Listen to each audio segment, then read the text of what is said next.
Hello hi namaste welcome to my YouTube channel job notification. So आज आम कथा गोटे बड़ इंपोर्टाट टॉपिक उपर स्पेशली कथा आमर जो देसी पेपर कटिंग आसला जे 20,000 शिक्षक नियुक्ति चली मूल्यांकन ओसेवा तरफ आउ सब बड़ अपडेट होची आर माने फेब्रुआरी सुधा मिल निजुक्ति माने ऑलरेडी लिखिदे फेब्रुआरी सुधा निजुक्ति मिल परीक्षा देते 90,000 आशायी प्रस्तुत चली स्वतंत्र मार्गदर्शिका मुझे आपको जो पेपर कटिंग देती आप देखिपे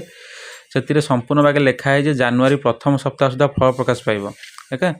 जानुरी प्रथम सप्ताह सुधा फल प्रकाश पाइब तेणुक रिजल्ट जानुरी प्रथम सप्ताह सुधा आसीज एवं तार डॉक्यूमेंट वेरिफिकेशन शुणा जाऊे सब समस्त को डॉक्यूमेंट वेरिफिकेशन डक आउ स्पेशली जानुरी रे सरला पर सब जिन फेब्रुआरी निजुक्ति प्रक्रिया आरंभ हो फेब्रुआरी से निजुक्ति देवे बोली घोषणा कर देछिन ऑलरेडी स्पेशली पेपर आउट होकर आसी आप देखिपे मुझे आपको देती पेपर कटिंगटा आउ जानुरी तार रिजल्ट प्रकाश पाइब एवं फेब्रुआरी तार निजुक्ति प्रक्रिया सर। ओके 90,000 आशायी अच्छा तेणुक से समस्त डी डाकिए तेणु से केमी कौन करेंगे आम जानू कि समस्त को डी डाकिए बोली शुणा जाऊँगी। ओके